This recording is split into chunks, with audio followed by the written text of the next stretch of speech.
সবাইকে আবারও স্বাগতম। চ্যাপ্টার 2 এর মাস্টার ক্লাসের লেকচার 2 এ আমরা মূলত টাইপ 3 এবং টাইপ 4 অর্থাৎ আপেক্ষিক বেগ এবং ভেক্টর অবস্থান ও একক ভেক্টর এই দুটো টাইপকে কভার করব। সো আপেক্ষিক বেগ তোমরা জানো যে বিভিন্ন রকম প্রশ্ন বইয়ে দেওয়া থাকতো যে ট্রাকের সাপেক্ষে গাড়ির বেগ কত, মানুষের সাপেক্ষে বৃষ্টির বেগ কত, তাই না? এরকম বিভিন্ন প্রশ্ন দেওয়া থাকতো। সো একটা সাপেক্ষে আরেকটার যে আপেক্ষিক বেগ সেটা আমরা বের করে দেখব এবং ইভেনচুয়ালি টাইপ 4 এর মধ্যে বিভিন্ন ভেক্টরের যে অবস্থান থাকে এবং একক ভেক্টরগুলো আসলে অবস্থান কিভাবে হিসাব করে বা কিভাবে কাজ করে সেই টেকনিকগুলো আমরা দেখব। তো প্রথম আপেক্ষিক বেগের মধ্যে খুলনা ইউনিভার্সিটিতে 19-20 সালে একটা প্রশ্ন আসছিল এবং রিটেনে খুলনা ইউনিভার্সিটিতেই 15-16 সালে রিটেন প্রশ্ন আসছিল। তো যেহেতু প্রশ্ন খুব কম আসছে এই জন্য ইম্পর্টেন্স ওয়াইজ আমরা গুরুত্ব এখানে 1 স্টার সেট করেছি, বাট ভবিষ্যতে প্রশ্ন এরকম আসতেও পারে, এজন্য শুধুমাত্র গুরুত্বে 1 স্টার না দেখে কনসেপ্টটা ক্লিয়ার করা হচ্ছে তোমার জন্য বুদ্ধিমানের কাজ হবে। প্রথমে দেখো দুটি এক্সাম্পল এখানে দেওয়া আছে। একটা হচ্ছে যে একটি গাড়ি তোমার বাম দিকে যাচ্ছে কত বেগে, 100 কিলোমিটার পার আওয়ার বেগে, এবং আরেকটা গাড়ি 90 কিলোমিটার পার আওয়ার বেগে একই দিকে যাচ্ছে।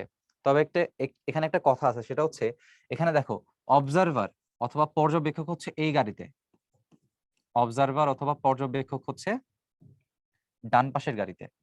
আচ্ছা,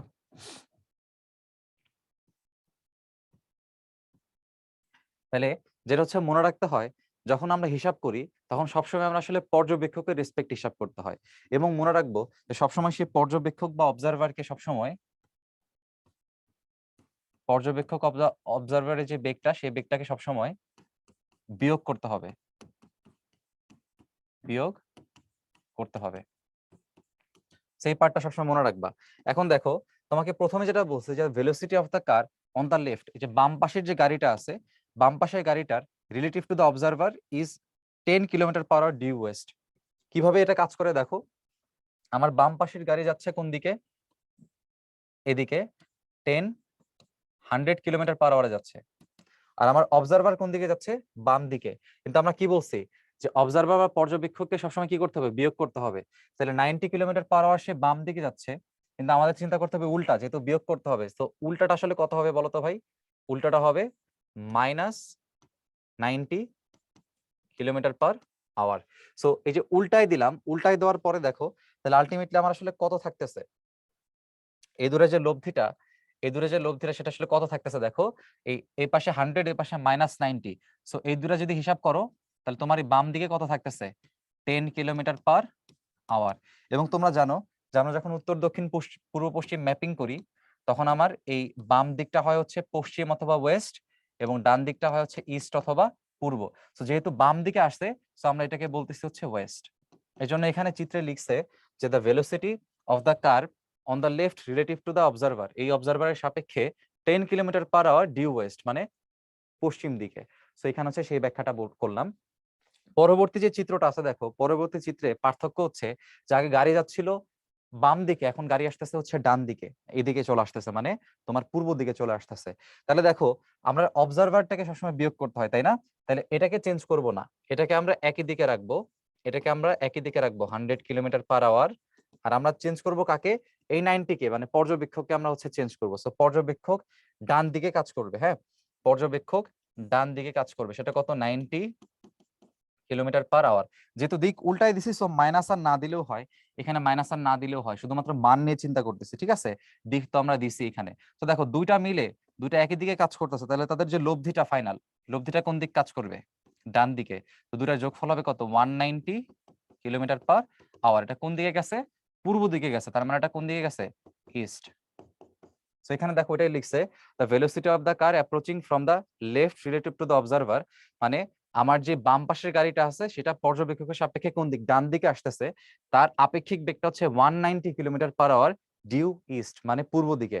সো আমরা ওটাই দেখলাম যে পূর্ব দিকে 190 কিলোমিটার পার আওয়ার বেগে আমার গাড়িটা চলতেছে। তাহলে একটা বিষয় খেয়াল করো, দুজন পরস্পর বিপরীত দিক থেকে আসলে দুটা বেগ পরস্পর কি হয়ে গেছে, যোগ হয়ে গেছে। আর দুইটা একই দিকে গেলে দুইটা ভেক্টর কি হয়ে গেছে, একটা থেকে আরেকটা কি বিয়োগ হয়ে মানটা আসছে। তো এটা মনে রাখবো যে যখন নাকি দুইটা বিপরীত দিক থেকে আসে তখন দুজনের বেগটাকে যোগ করতে হয়, আর যখন দুইটা একই দিকে যায় তখন পর্যবেক্ষকের বেগটাকে বিয়োগ দিতে হবে, ঠিক আছে? ওকে, এখন দেখো এই কনসেপ্টটাকে আরেকটু ঝালাই করে নেওয়ার জন্য বা ম্যাথমেটিক্যাল আইডিয়া ডিরাইভ করার জন্য আমরা একটা চিত্র দেখতেছি। তো এই চিত্রে ধরে নাও এটা হচ্ছে আমার এ আর এটা ধরে নাও আমাদের বি। তাইলে মনে করো এখানে আমাদের এভাবে আমরা জানতে চাচ্ছি যে বি এর সাপেক্ষে এর আপেক্ষিক বেগ। সো বি এর সাপেক্ষে এর আপেক্ষিক বেগটা হবে হচ্ছে ভি। দেখো যার বেগ এখানে এর আপেক্ষিক বেগ, তাহলে এটাকে আগে লিখতে হবে, যার বেগ তাকে আগে লিখবো, যার সাপেক্ষে তাকে পরে লিখবো। এটা হচ্ছে নিয়ম। তাহলে বলতো যদি ভেবে থাকতো যে এর সাপেক্ষে বি এর বেগ, তাহলে যার বেগটা তাকে লিখতে হবে আগে, তাহলে বি কে লিখবো আগে, যার সাপেক্ষে তাকে লিখবো পরে, তাহলে এটাকে লিখবো পরে। সো এই জিনিসটা হচ্ছে আমাদের মনে রাখতে হবে।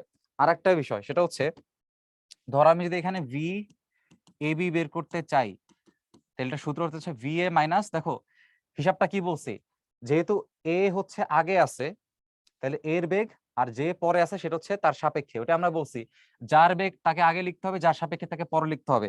তাহলে আমি কি বলতে পারি বলো, এটা হচ্ছে যার বেগ আর বিটা হচ্ছে যার সাপেক্ষে।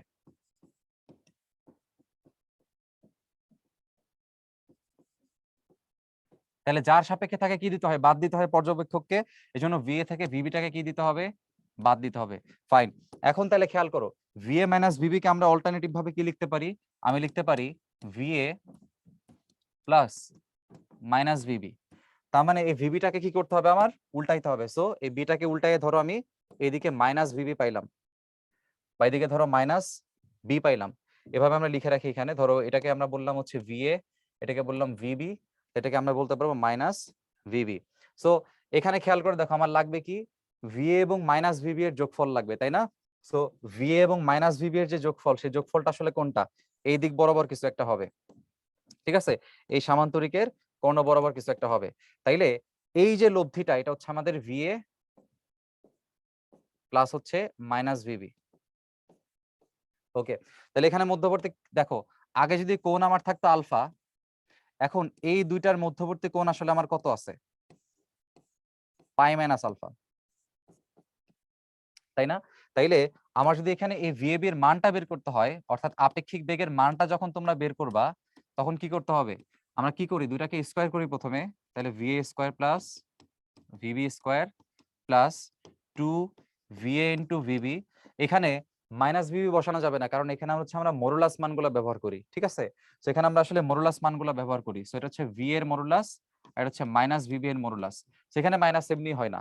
আর কস কত কোণ দিতে হবে দেখো তো, কস দেখো মধ্যবর্তী কোণ কত, ভি এবং মাইনাস ভিবি এর মধ্যবর্তী কোণ পাই মাইনাস আলফা, তাহলে কস পাই মাইনাস আলফা।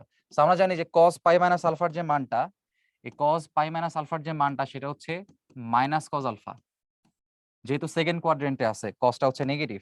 তাহলে আমরা এখান থেকে কি লিখতে পারি, root over VA square plus VB square, এই মাইনাস কস আলফার জন্য আগে একটা মাইনাস দিয়ে 2 VA VB cos alpha.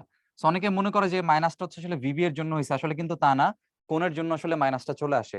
So এক কথায় মনে রাখবা যে যখন আপেক্ষিক বেগ হিসাব করতে হয় তখন সূত্রে হচ্ছে মাইনাস দিতে হয়, এবং মাইনাসটা আসার মূল কারণ কি, ওই আলফা মাইনাস মানে পাই মাইনাস আলফা করার কারণে আসলে কসটা কি হয়, নেগেটিভ হয়ে যায়, যে কসটা নেগেটিভ হয়ে গেছে, এবং মাইনাসটা আসার কারণ হচ্ছে মূলত সেইটা।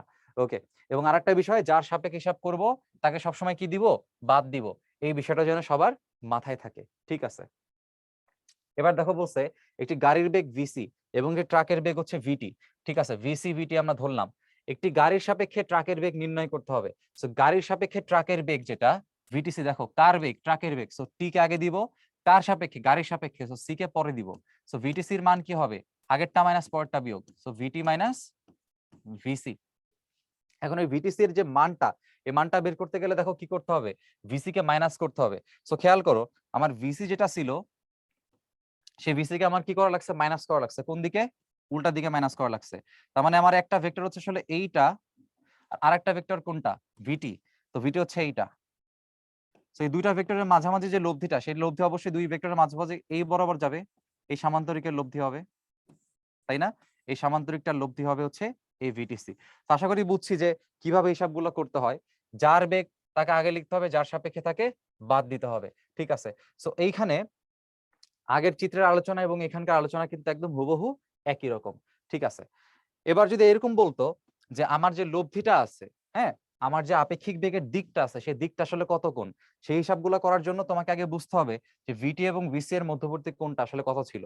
সো ভিটি আর ভিসি এর মধ্যবর্তী কোণ মনে করে ধরে নাও যে ভিটি এবং ভিসি এর মধ্যবর্তী কোণ ধরে নাও হচ্ছে আলফা বলা ছিল। তাহলে বলো তো ভিটি আর মাইনাস ভিসি এর মধ্যবর্তী কোণ কত হইলো? পাই মাইনাস আলফা হইলো। আর মনে করো তুমি বলতে চাচ্ছ যে আমার ভিটিসি যেটা আছে, ভিটিসি হইতেছে মনে করো এই ভিটি এর সাথে একটা কোণ উৎপন্ন করছে, ধরো সেটা হচ্ছে থিটা। তাহলে তখন আমরা কি বের করতাম যে ভিটিসি হচ্ছে ভিটি এর সাথে কোণ উৎপন্ন করছে, তো যার সাথে কোণ উৎপন্ন করে তাকে আলাদা আলাদা লিখতে হয়। তাহলে আমরা কি লিখতাম, ট্যান থিটা সমান কোণ উৎপন্ন করছে লব্ধিটা কার সাথে, ভিটি এর সাথে, তো ভিটি কে আলাদা লিখতে হবে প্লাস, তাহলে বাকি থাকলো কি কি, ভিসি বাকি থাকলো। সো আমি ভিসি কে উপরে দিতাম, ভিসি কে নিচে দিতাম, দিয়ে কি লিখতাম, এই এখানকার একটা কোণ এখানকার একটা কোণ, তার মানে আমার উপরে লিখতাম সাইন ভিটের মাইনাস ভিসি নিয়ে আলোচনা করতেছি, তাহলে উপরে লিখবো এই যে এই পাই মাইনাস আলফা, নিচে লিখবো কস পাই মাইনাস আলফা। ওকে, সো এই হচ্ছে আমাদের যদি কোণ কখনো চাইতো তাহলে আমরা কোণ আসলে কিভাবে বের করতাম। ওকে, এবার ছাতার যে ম্যাথগুলো আছে তোমরা জানো যে এই যে বৃষ্টিতে একজন মানুষ বের হয়, এরপর তিনি দৌড়াদৌড়ি করেন, হ্যাঁ, এরপর হঠাৎ বৃষ্টি পড়া শুরু করে, তারপরে বলে যে বৃষ্টি থেকে রক্ষা পেতে তাকে কতক্ষণে ছাতা ধরতে হবে। এই টাইপের প্রবলেম হচ্ছে এখানে বলছে। এখানে বলছে যদি বাহ্যিক কোনো বায়ু প্রবাহ না থাকে, তো বায়ু প্রবাহ নাই তার মানে কোনো ঝামেলা নাই। তো উলম্বের সাথে ছাতার কোণ যদি থিটা হয়, দেখো কার সাথে বলছে, উলম্বের সাথে বলছে, ছাতার কোণ যদি থিটা হয়, দেখো উলম্বের সাথে থিটাটা ধরছে, তাইলে এখানে আমাদের চিন্তা করতে হবে যে থিটাটা হচ্ছে উলম্বের সাথে। এখন দেখো যে ত্রিভুজটা আমাদের এখানে উৎপন্ন হয়েছে, নরমালি আমরা সবসময় কি হিসাব করি বলতো, ব্যক্তির সাপেক্ষে ব্যক্তির বেগের সাপেক্ষে বৃষ্টির বেগ, সবসময় আমরা ব্যক্তির বেগের সাপেক্ষে বৃষ্টির বেগটাকে হিসাব করি। তো বৃষ্টির বেগটাকে যদি আমরা শুধুমাত্র ধরো ভিআর বলি, আর ব্যক্তির বেগটাকে যদি শুধুমাত্র আমরা ভিএম বলি, তাইলে ব্যক্তির সাপেক্ষে যখন হিসাব করব তখন ব্যক্তির বেগটাকে বাদ দিতে হবে, আর যার বেগ তাকে আগে লিখতে হবে। তাহলে কি হবে বলো, ভিআরএম ইকুয়ালস টু ভিআর, যার বেগ তার থেকে যার সাপেক্ষে মানে ব্যক্তির সাপেক্ষে সেটাকে কি দিতে হচ্ছে, বাদ দিতে হচ্ছে। তাহলে খেয়াল করে দেখো চিত্রে আমাকে কি করতে হবে, মানুষের যে বেগটা বা ব্যক্তির যে বেগটা সেই ব্যক্তির বেগটাকে বিয়োগ করতে হবে বা উল্টাইতে হবে। এজন্য খেয়াল করো ব্যক্তির যে বেগের দিকটা ছিল, ধরো আমাদের এখানে ব্যক্তির যে বেগের দিকটা এখানে আছে, এই যে এইটা এখানে মাইনাস হবে না, এই ব্যক্তির বেগের দিকটাকে কি করতে হবে, প্রথমেই তোমার উল্টাই দিতে হবে। সো উল্টাইলে তুমি কি পাইলা, মাইনাস ভিএম পাইলা। আর বৃষ্টি তো তোমার আসলে পড়তেইছে, হ্যাঁ, বৃষ্টি তোমার পড়তেছে, তো ধরো বৃষ্টিকে তুমি বললা হচ্ছে ভিআর, শুধুমাত্র ভিআর বললা, তাইলে তোমার এটার যে মান সেটা হচ্ছে মাইনাস ভিএম। তো মাইনাস ভিএম এর মূল্যাস করলে এটার মান কিন্তু শুধুমাত্র ভিএমই থাকবে, হ্যাঁ। তাহলে তোমার এই দিক বরাবর ভ্যালুটা আছে হচ্ছে ভিএম, আর এদিক বরাবর ভ্যালু আছে হচ্ছে ভিআর, হ্যাঁ, এটা শুধুমাত্র মান নিয়ে চিন্তা করলে এটা হবে ভিআর। তাহলে এই ত্রিভুজটা খেয়াল করে দেখো, এই ত্রিভুজে তোমার একদিক বরাবর আছে হচ্ছে ভিএম, আর একদিক বরাবর আছে হচ্ছে ভিআর, আর থিটা আছে হচ্ছে এখানে, খেয়াল করে দেখো এটা হচ্ছে তোমার থিটা। তাহলে এই ত্রিভুজে বলতো, এই ত্রিভুজে আমি যদি ভিএম বাই ভিআর লিখি, এই ত্রিভুজে যদি আমরা ভিএম বাই ভিআর লিখি, তাহলে থিটার রেসপেক্টে ভিএমটা হচ্ছে লম্ব, ভিআরটা হচ্ছে ভূমি, তাহলে লম্ব বাই ভূমির মানটা আসলে কত, ট্যান থিটা। সুতরাং এই ট্যান থিটার মান কি লিখতে পারবো আমরা, ব্যক্তির বেগ বাই বৃষ্টির বেগ।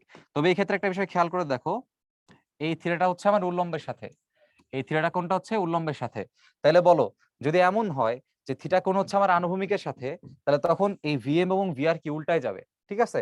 তো আনুভূমিকের সাথে বললে কি করবা, এখানে আমরা লিখে রাখি যে আনুভূমিকের সাথে যদি বলে, আনুভূমিকের সাথে থিটা বললে কি করবা, ভিএম বাই ভিআর কে উল্টাই দিবা, ভিআর বাই ভিএম লিখবা, মানে উপরে তখন লিখবা বৃষ্টির বেগ, নিচে লিখবা ব্যক্তির বেগ, ঠিক আছে। ওকে, এখন দেখো কি বলছে, বৃষ্টি চলাকালীন একজন লোক 10 মিটার পার সেকেন্ড বেগে চলছে, সো এটা হচ্ছে আমার ব্যক্তির বেগ। যদি বৃষ্টি এত বেগে খাড়ার নিচের দিকে পড়ে তাহলে এটা হচ্ছে আমার বৃষ্টির বেগ। তবে লোকটিকে কোন দিকে ছাতা ধরতে হবে? সো ছাতা কত কোণে ধরতে হবে আমরা লিখে ফেলি। মনে করো আমরা জানি যে tan θ = এখন এখানে অপশন দেখো, একটা আনুভূমিকের সাথে বলা আছে, আবার লম্বের সাথে বলা আছে। তো ধরো আমরা আনুভূমিকের সাথে যদি লিখি, তাহলে tan θ সূত্র কি? দেখো আনুভূমিকের সাথে বললে tan θ = VR/Vm। তাহলে আমরা এখানে কি লিখতে পারি? VR/Vm। এবার দেখো পৃষ্ঠ এবং ব্যক্তি দুজনেই সমান সমান, তাহলে 10/10 মানে কত? 1। আর tan θ এর মান 1 কখন হয়? যখন সেটা tan 45 ডিগ্রি হয়। তার মানে বুঝতেই পারতেছো ভাই, থিটার মানটা কত হবে? 45 ডিগ্রি হবে। সুতরাং থিটার মান হবে 45 ডিগ্রি। এখন যেহেতু আমি ভিআরটাকে উপরে রাখছি, তার মানে এটা আনুভূমিকের সাথে, তার মানে এটা আনুভূমিকের সাথে। এবার তুমি অপশনের সাথে মিলাই দেখো তোমার কোন অপশনটা মিলে। সো অপশনের সাথে মিলাইলে তুমি দেখতে পাচ্ছ সি হচ্ছে আমাদের কারেক্ট অ্যান্সার। তবে বলে রাখা ভালো, এই আনুভূমিকের সাথে 45 ডিগ্রি কোণ হইলে উল্লম্বের সাথেও কত বলো তো? 90 থেকে বাদ দিলেই কিন্তু হয়। উল্লম্বের সাথে যদি বলতো আমি কি করতাম? সিম্পলি 90 থেকে বাদ দিতাম। সো 90 থেকে বাদ দিলে এটা কিন্তু কত থাকে ভাই? 45ই থাকে। কারণ কি 45 উল্লম্বের সাথেও যা, আনুভূমিকের সাথেও তা। সেখানে যার সাথে মিলছে আমি তারটাকে রাইট দিয়ে দিছি। ওকে। এক ব্যক্তি বৃষ্টির মাঝে এত বেগে দৌড়াচ্ছে, ঠিক আছে, সো এটা হচ্ছে ভিএম। বৃষ্টির বেগ বলেছে ভি রেইন মানে ভিআর, লম্বভাবে পড়তেছে। ছাতার কৌণিক অবস্থান কত হলে ব্যক্তি বৃষ্টি থেকে নিজেকে রক্ষা করতে পারবে? সো আমরা কি জানি যে tan θ = Vm/VR। সো যখন আমরা ব্যক্তিকে উপরে রাখি তখন সেটা কিন্তু আসলে কি উল্লম্বের সাথে, তাই না? সুতরাং থিটার মানটা হবে tan ইনভার্স Vm আছে হচ্ছে 4 আর VR আছে হচ্ছে 6। tan inverse 4/6। তো tan ইনভার্স 4/6 যদি আমরা একটু করি,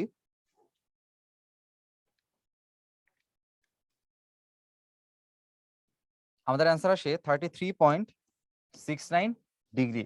তাহলে বলো তো ভাই 33.69 ডিগ্রি কার সাথে? উল্লম্বের সাথে। এই জিনিসটা মনে রাখতে হবে, 33.69 ডিগ্রি উল্লম্বের সাথে, জিনিসটা বলে দিতে হবে।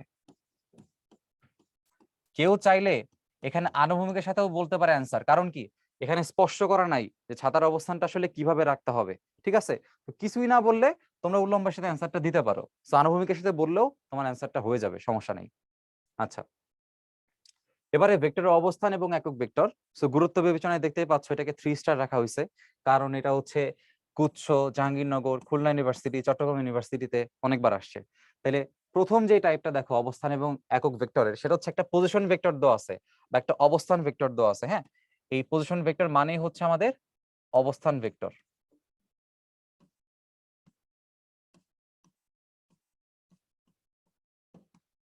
আচ্ছা, এবার দেখো অবস্থান ভেক্টরটা কত বলা? X I prime, Y J prime, আর হচ্ছে ওয়াই জে ক্যাপ, আর হচ্ছে কি।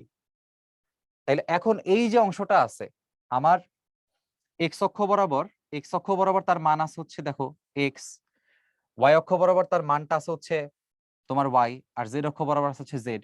সো আলটিমেটলি যখন আমি মূল বিন্দু থেকে এই জিনিসটাকে কানেক্ট করি, তখন তার যে পয়েন্টটা সেটা কি এক্স কমা ওয়াই কমা জেড দিয়ে প্রকাশ করা যায়। তো প্রথমটা এক্স অক্ষের সাথে আছে দেখে এখানে এখানে আই ক্যাপ দেওয়া যায়, পরটা ওয়াই অক্ষের সাথে আছে দেখে এখানে জে ক্যাপ দেওয়া যায়, আর পরটা ওয়াই অক্ষের সাথে আছে দেখে এখানে কি দেওয়া যায়? একটা কে ক্যাপ দিয়ে দেওয়া যায়, তাই না? এখন এই যে টোটাল আলোচনাটা যদি বলে যে এখানকার মানটা কত, আমরা জানি যে মান বের করতে গেলে কি করতে হয়? শুধুমাত্র সহগগুলোর স্কোয়ার করতে হয়। তো সহগগুলোর স্কোয়ার করে কি করব? যোগ করে দিব। সেটা কত বলতো?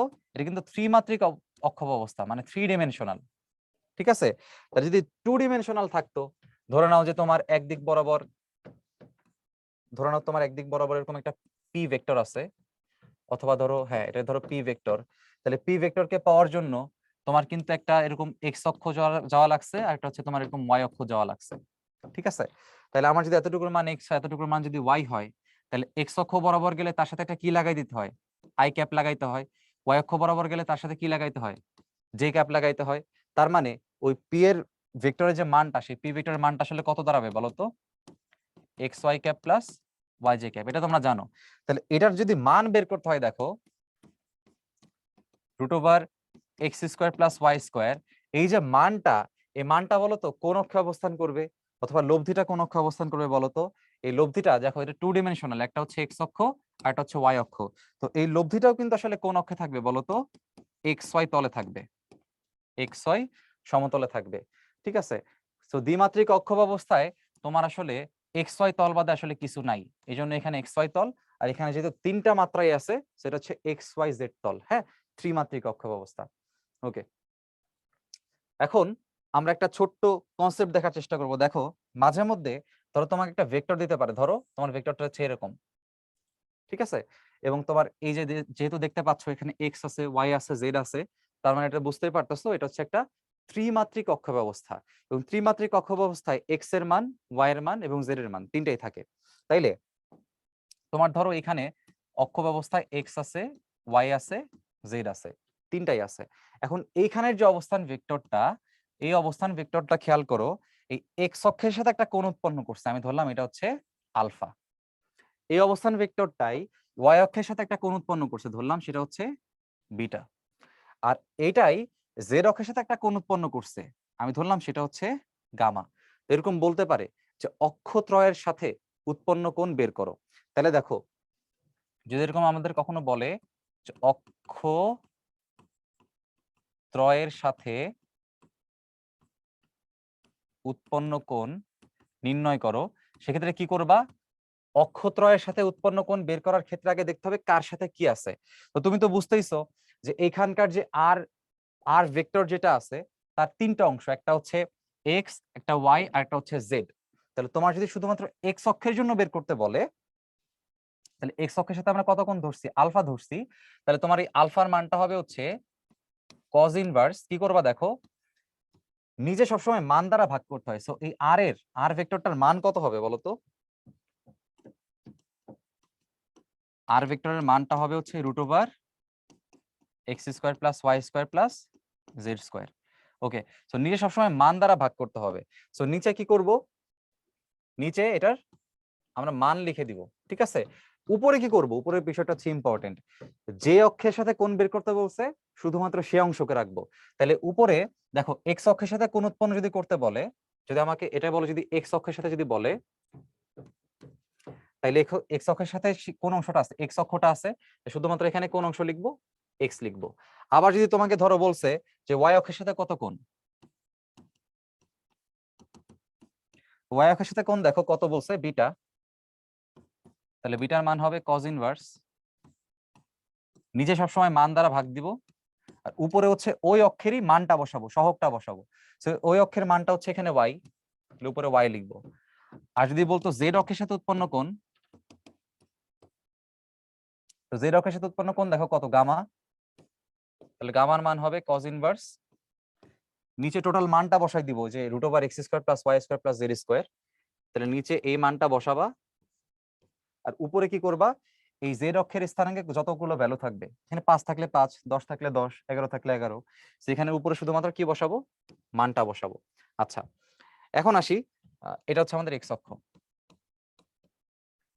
যদি আমাকে এইভাবে বলে যে ওয়াই অক্ষের মানটা কত, আবার বলি ওয়াই অক্ষ বললে শুধুমাত্র ওয়াই অক্ষের যে ভ্যালুটা আছে সেটা হচ্ছে আমরা নিব, ঠিক আছে।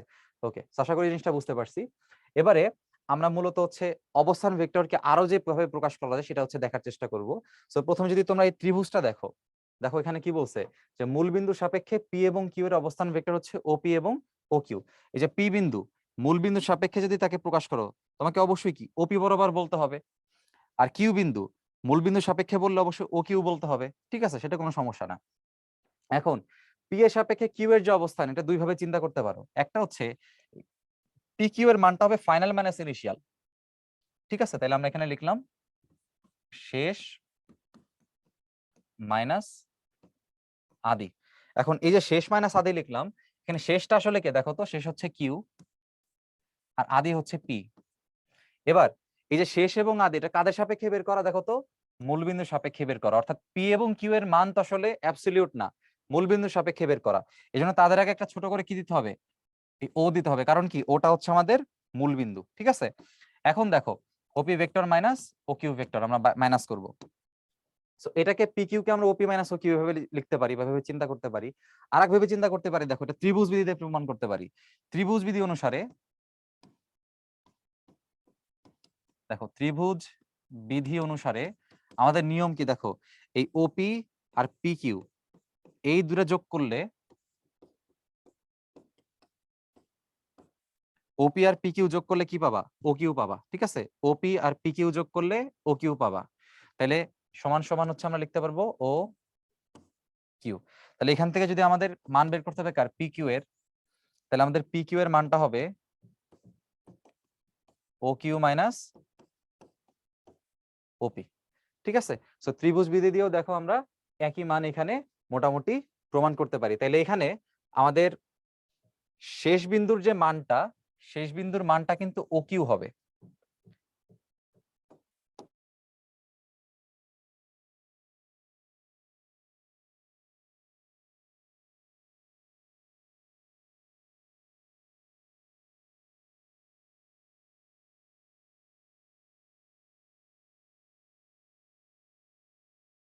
আমরা মোটামুটি করব। সো একক ভেক্টর যখন বলা হয়, একক ভেক্টর যখন বলা হয়, একক ভেক্টর কেন বলা হয়? যে কোনো ভেক্টরে কি থাকে? মান থাকে এবং তার কি থাকে? দিক থাকে। একক ভেক্টরের নাম থেকে বোঝা যায় তার মানটা কত হবে? 1 হবে। আর দিক কি হবে? দিক হবে ওই ভেক্টরের, মানে যার একক ভেক্টর বের করবা সেই ভেক্টরেরই দিকে। আচ্ছা, এখন একক ভেক্টর বের করার তাহলে টেকনিকটা কি? ধরো এখানে একটা এ ভেক্টর আমাদের দেওয়া আছে, যেটা হচ্ছে তোমার x i cap, a y এবং এ জেড। তোমরা বুঝতেছো?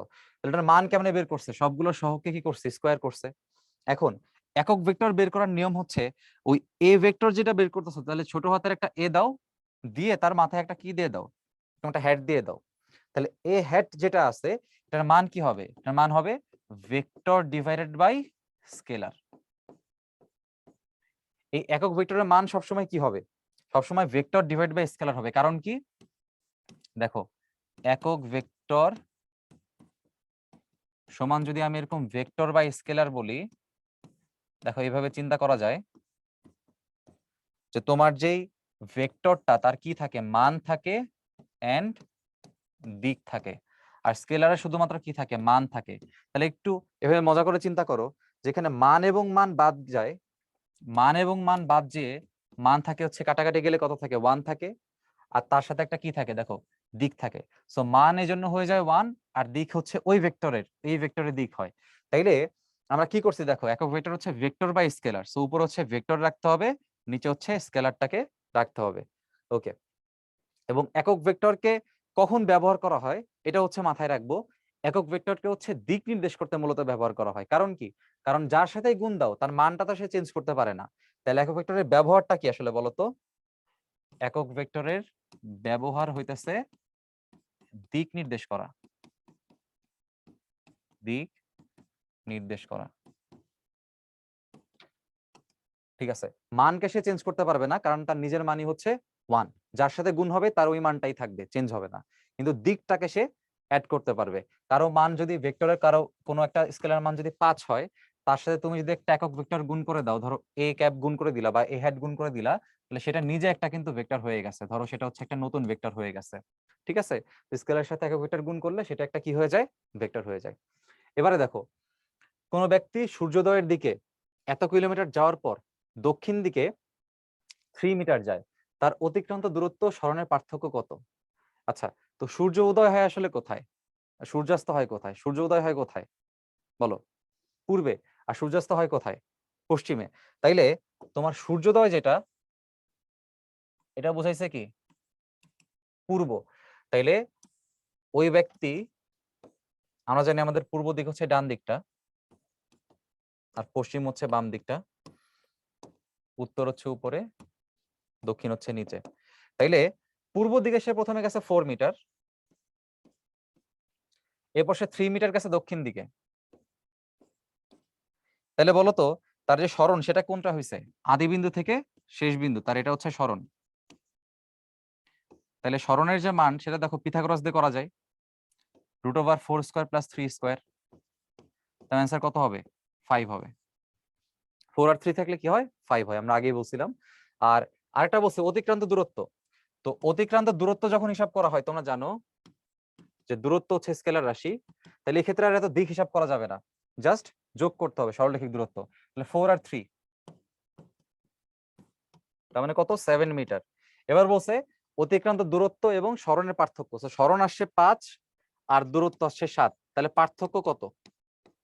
7 - 5, তার মানে 2 মিটার। ওকে, তার মানে আমাদের এখানে অ্যান্সার হবে হচ্ছে 2 মিটার। এবার দেখো XY সমতলে এই ভেক্টরটার দৈর্ঘ্য আসলে কত একক? তো প্রথমে একটু বোঝার চেষ্টা করো ভাই, আমাদের এখানে এই যে ভেক্টরটা দেওয়া আছে এটা একটা 3 ডাইমেনশনাল ভেক্টর, 3 দিকে তার আছে, এটা হচ্ছে X অক্ষ বরাবর, এটা Y অক্ষ বরাবর, এটা হচ্ছে Z অক্ষ বরাবর। কিন্তু আমার তল লাগবে কোনটা বলতো? XY সমতল। তো XY সমতল লাগলে আমার এই অংশ কিন্তু কোনো কাজে লাগবে না। XY সমতলে আমার শুধুমাত্র I হ্যাট আর J হ্যাট থাকে, আমরা জানি। তাহলে XY সমতলে বলছে দেখে এটার যে মানটা বের করতে বলছে, দৈর্ঘ্য বের করতে বলছে, সেটা মান শুধুমাত্র কি হবে? X এরটা নিব আর Y এরটা নিব। তাহলে 6 স্কয়ার প্লাস 8 স্কয়ার, তাহলে মান আমার কত আসতেছে? 36 প্লাস 64, তার মানে √100, তার মানে কত? 10 একক। ওকে, তার মানে আমাদের বি হচ্ছে অ্যান্সার। ওকে, তো এই জন্য দেখবা যে যেই অক্ষ বলছে শুধুমাত্র সেই অক্ষের সহগগুলোকে আমরা নিব। যদি আমাদের বলতো XZ, হ্যাঁ, যদি আমাদের বলতো XZ সমতলে, তাহলে আমাদের এই দৈর্ঘ্যের মানটা হইতো হচ্ছে X এরটা নিতাম 6 স্কয়ার আর Z এরটা নিতাম 5 স্কয়ার।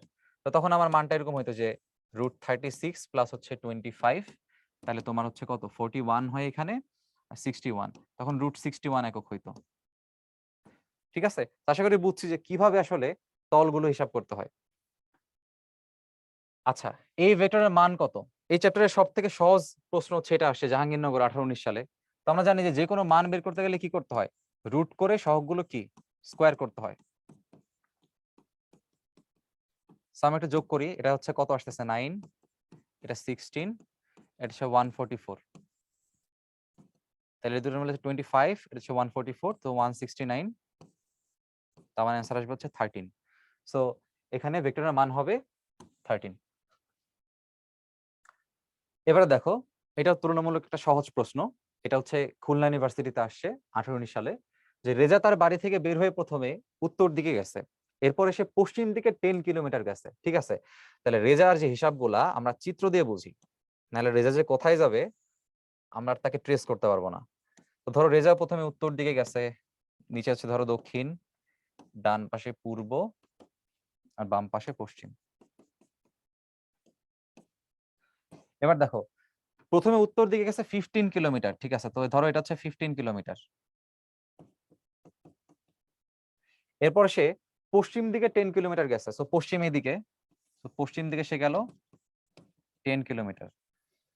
এরপর সে দক্ষিণ দিকে আরো 5 কিলোমিটার আগাইছে। আচ্ছা, তাহলে দক্ষিণ দিকে 5 কিলোমিটার গেছে, দক্ষিণ হচ্ছে নিচের দিকে, সো দক্ষিণ হচ্ছে 5 কিলোমিটার। ওকে, এখন কি বলছে? পূর্ব দিকে 10 কিলোমিটার গেছে, সে আবার পূর্ব দিকে 10 কিলোমিটার, পূর্ব হচ্ছে ডান দিকে, সো 10 কিলোমিটার গেছে, তার মানে যে উপরে 10 ছিল নিচেও 10, তাহলে রেজা সর্বশেষ কোথায় আছে? এই অবস্থানে আছে। এটা হচ্ছে রেজার শেষ বিন্দু, আর এটা হচ্ছে রেজার আদি বিন্দু। তাহলে দেখো কি বলছে, বলছে যে এখন নিজের বাড়ির কোন দিকে সে দাঁড়ায় আছে। তো নিজের বাড়ির কোন দিকে দাঁড়ায় আছে বোঝার জন্য কি তুমি সরণটা বের করো, তা আদি থেকে শেষ বিন্দুর দিকে সরণ, তাই না?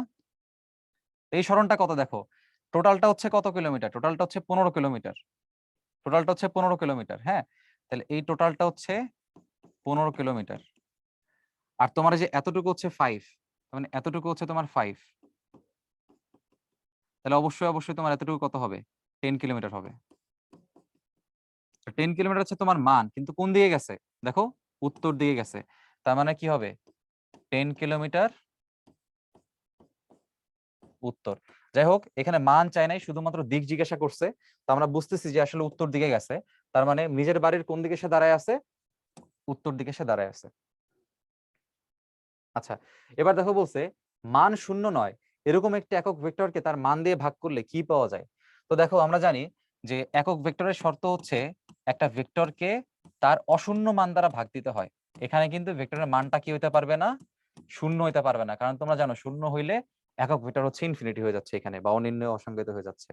তাইলে এই এ ভেক্টর বাই এ ভেক্টরের যে মানটা, এটা যেহেতু শূন্য হইতে পারবে না, তবে এটা অশূন্য ভেক্টর, তাহলে সেই ভেক্টরকে তার মান দিয়ে যদি ভাগ করো তাহলে কি পাওয়া যায়? একক ভেক্টর পাওয়া যায়। তাহলে এখানে অ্যান্সার কি হবে? অ্যান্সার হবে একক ভেক্টর। দুটি ভেক্টর বলা আছে এবং একটা সার্টেন টার্মের যোগ বিয়োগ কিছু একটা করতে বলছে, ঠিক আছে? তাইলে দেখো এখানে মডুলাস করা মানে মান বের করতে বলছে। তাইলে আমরা একটা কাজ করি, দেখো এর মানটা বলা আছে, তো ফার্স্টে আমরা 2a টা বের করি। তাহলে 2a টা ভাইয়া কত হবে? 2 into i plus 2j plus k। তাহলে আমরা লিখতে পারি 2i প্লাস হচ্ছে 4j প্লাস হচ্ছে 2k। আর b এর মানটা তো বলাই আছে, তাহলে আমাদের এখন কি করতে হবে? আমাদের হচ্ছে 2a মাইনাস b করতে হবে। সো 2a মাইনাস b হবে হচ্ছে 2i plus 4j plus 2k minus b এর মানটা 3i plus j plus 4k। এখন হিসাব করে দেখো, তোমার 2 থেকে 3 কে বাদ দিলে মাইনাস i থাকে, এখানে 4 থেকে j কে বাদ দিলে 3j থাকে, এখানে 2 থেকে 4 কে বাদ দিলে মাইনাস 2k থাকে। এখন তোমাকে কিন্তু ভেক্টরটা বের করতে বলা নাই, কি বের করতে বলছে দেখো, এই মডুলাস বের করতে বলছে, মানে মান চাইছে। সুতরাং মান কত হবে?